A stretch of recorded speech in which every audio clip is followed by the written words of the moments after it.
much for having me here in this forum, Future Aviation Forum. I thank from my side and from Civil Aviation Authority of Nepal side to General Authority of Civil Aviation Saudi Arabia. Nepal is located in between a huge country like China and India. Three sides of our border, there is China, there is India, and the northern side of our country, there is China. So three side India and one side China. So its location is very strategic location. If you see by length, it is some 900 kilometer, and if you see by breadth, it is 150 kilometer. And there are three ranges basically in Nepal. If you see in the north, there are high Himalayas, height up to 28,000, more than 28,000 feet, right? And then going forward to south, there are green hills, valleys, right? And then even if you go to south, then there is plain land, fertile land, dense forest, with the perennial rivers starting from a lap of the mountains. And we have a population like 30 million, and our main occupation is agriculture, and other sectors are growing as well. So for Nepal, aviation is like a basic lifeline because we have many our places in hills and mountains, right? So we have 54 airports, we have 3 international airports, and 10 airports in plain area, and 33 airports in mountainous area. So we have not built all-weather road to every parts of the country. So for us, aviation or airports are the only means to serve our people. May it be transportation of salt, clothes, and books for the students, everything. So for others, aviation may be pleasure kind of things. For Nepal, for us, it is a basic things, basic lifeline, and it's a reliable mode of transportation for us. And equally, it has become a great economic engine for our economy to foster tourism, for business, and for connection domestically, right? We have more than 10 million passengers, both domestic and international. So, in a sentence, I can say that Nepal is a very beautiful country. No country in the world you can find. In a sentence, I can say that it's a heaven. Wonderful. Let's move to talking about challenges, and I kind of want to ask this question in 2 parts. We have global challenges that we all face that uniquely affect your nations, and one of those challenges is climate change. And then we also have challenges that are unique to your civil aviation sectors. And I'd like to start, if we can, just sort of talking about the general challenges that you're facing globally that we all share, and then evolve your answer into an answer about unique challenges you're facing locally. Okay, let me begin with the aviation first. I already explained to you that we have airports in a high altitude. So high altitude, more runway slopes, narrow valleys, unpredictable weather, right? And if you see, you can compare, like the aircraft manufactured in Canada and in Europe, which are still airport, their maximum height they can fly is 12,000, right? But we have height more than 28,000. So it means that you have to navigate between the narrow valleys. So aircraft is flying between the valleys, and if you see either side of the aircraft is below the height of the mountains. So it's a great challenge for us. And most of the hydrological models fails here in Nepal. And you cannot say what will happen after 1 second. Nepal weather is unpredictable. If after 1 second, after 2 seconds, suddenly cloud can come and cover up, right? So it's a challenge for us. And being a small country, there are opportunities and challenges when you are in between such a giant country, right? In some cases, we have to say yes, but they have freedom to say no. That's challenges for us. So it's always, I already told you that it's an opportunity to be in between, and it's challenges for us also, right? And if you see the other challenges, like climate change, Nepal is the country who is badly affected by the climate change.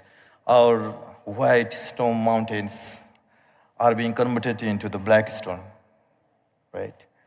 And the sources of our perennial river is being, diminished.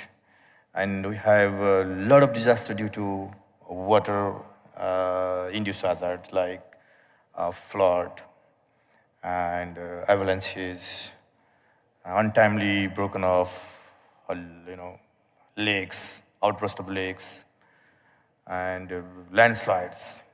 So for us, the climate change is a big issue, and it's not a issue of Nepal only. Okay, if your perennial river is being smaller and smaller, then it will affect all over the world. Your ocean is also in danger, right? So we are in a very critical stage, and for us, climate change is a crucial issue, and we are making it in loud sense, right? Please support Nepal in a climate change, because if we suffer, the rest of the world has to be suffered, right? So that's the climate change issue. And being a small country, being not economically, capable country, there is a problem of investment. There is a problem of challenges of manpower to be, they're going from their home country to abroad for work, right? If you see in Gulf country, you have around 2.7 million, 17 and 18% of our population are here in the Middle East and Gulf, right? So it's a challenge for us because our workforce, they're going abroad, leaving their days. That's the challenges. Mm-hmm. Dr. Vanolia? Thank you very much. Just touch on the challenges from the global perspective and from Tonga. Definitely we feel the same challenges in terms of the lack of technical skills, technical funding for to meet ICAO standards and recommendation, lack of appropriate infrastructure. We felt that, but I felt like in a different manner. We don't have training facilities within the island. We have to travel overseas to do those technical training that's needed to support our aviation sector. We need to get infrastructure to Tonga, and being isolated from the rest of the world, that's very costly for us. So I think it's a paradox on its own. We rely heavily on the aviation sector to develop our economy in terms of the tourism. But we also need to be mindful of making sure that it's sustainable and mitigating the climate change, as mentioned by my colleague here. Definitely, it's been felt in the Pacific nations, the climate change, the impact of the climate change. I can't stress it enough from our perspective. It's beautiful in our islands, but we are sinking as we are experiencing at the forefront of the impact of the climate change. This is evident in the unprecedented Hunga Tonga Hunga Hapai volcanic eruption and tsunami back in 2021-22. It was described as the biggest volcanic eruption in the 20th and 21st century. But it just shows how resilient our people is, but also highlighting the importance of the aviation sector. We couldn't communicate with our external partners, so we have to rely heavily on the aviation sector.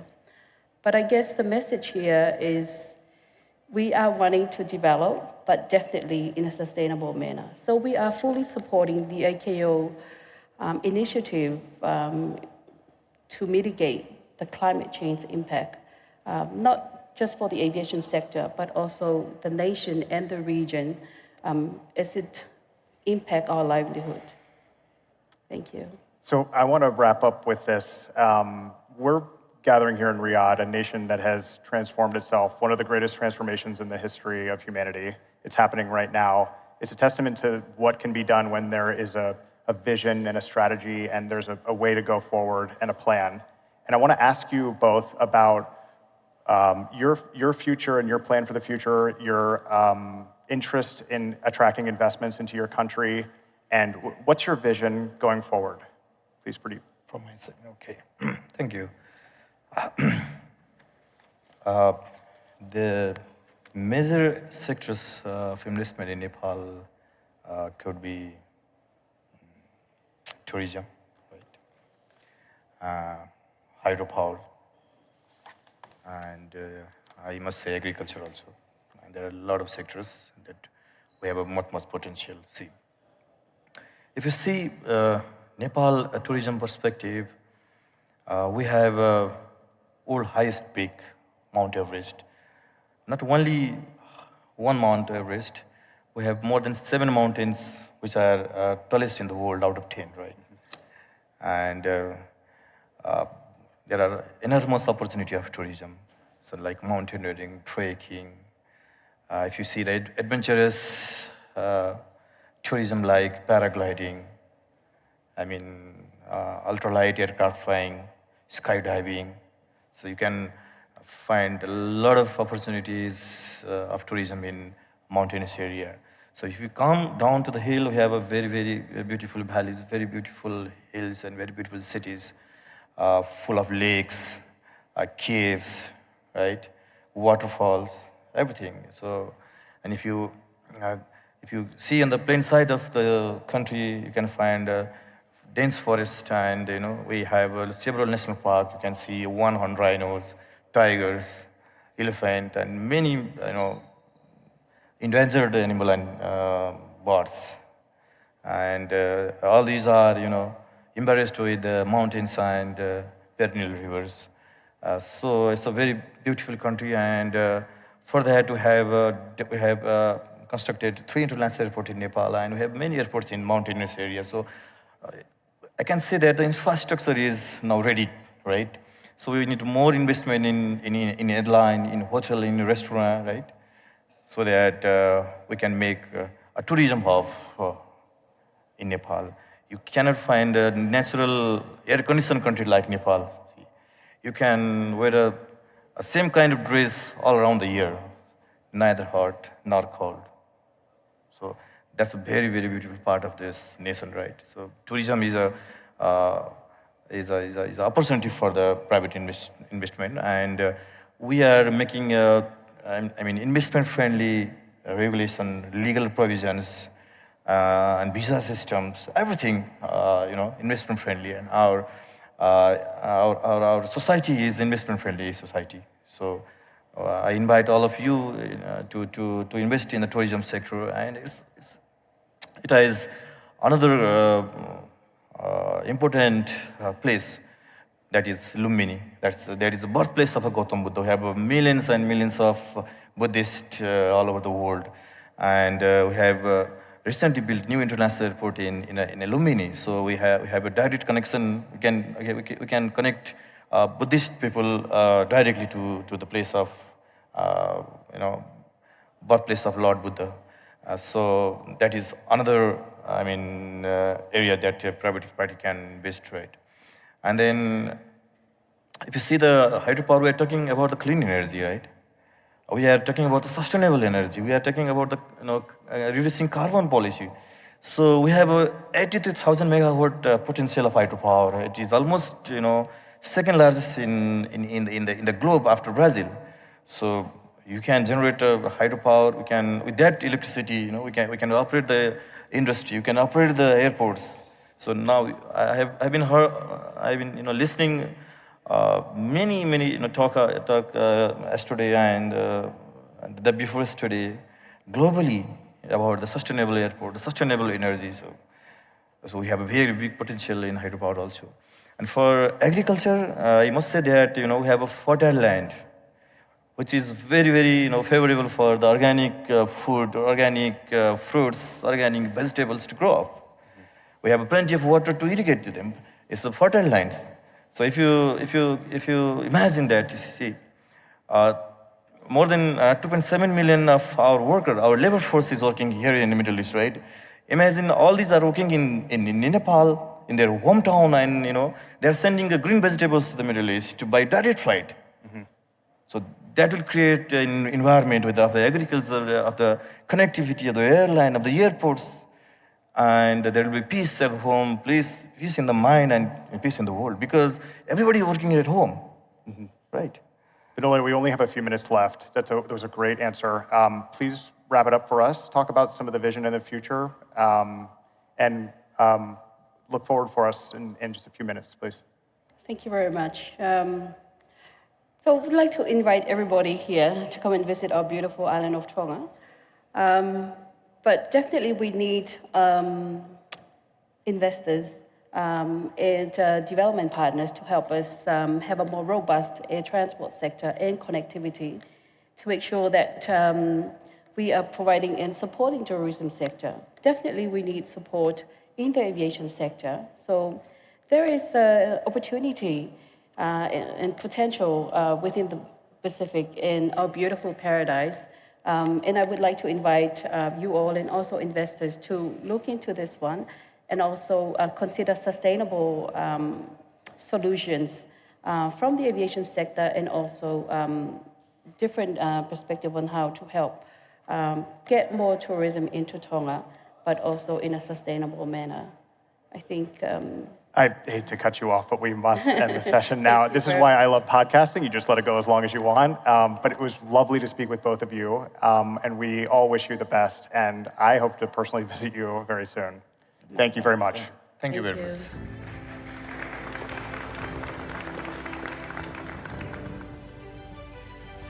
Thank you so much, Lucien, for talking us through and getting those really interesting insights from Nepal and Tonga. I personally know that I have now put them at the top of my list of places I need to explore. Thanks so much, guys.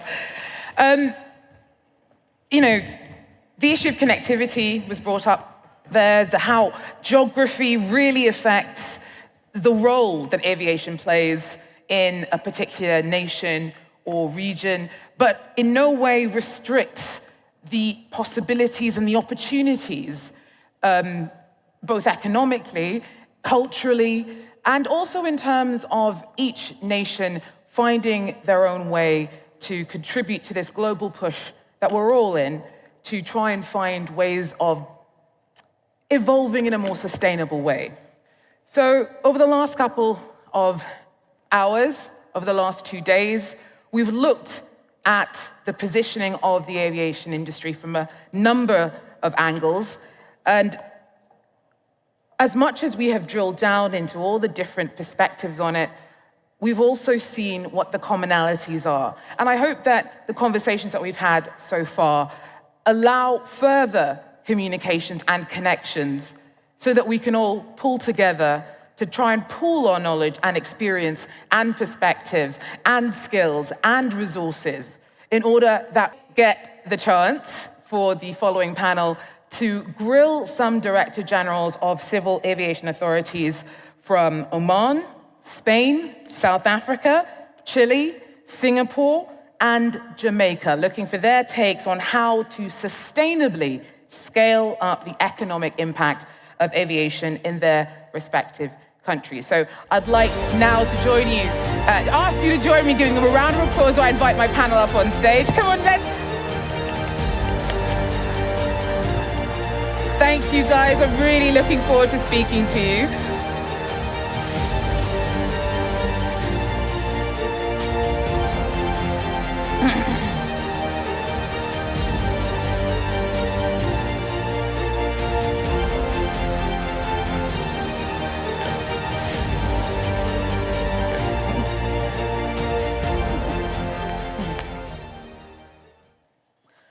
Now, I haven't quite finished bigging you up. From the golden expanses of Oman, I really enjoyed looking at what the specific jewel of each of your countries was. For speed's sake, I'm just going to list 3 of them, but from the golden expanses of Oman, over the diverse landscapes of South Africa, to the strategic hub of Singapore. The challenges, as I mentioned before, clearly will be different, but recognition of the opportunity to keep the engine purring on development hopefully will help the conversation take off. And because of this hopeful pooling of perspective on how to keep the skies that we share as a source of prosperity and progress for the long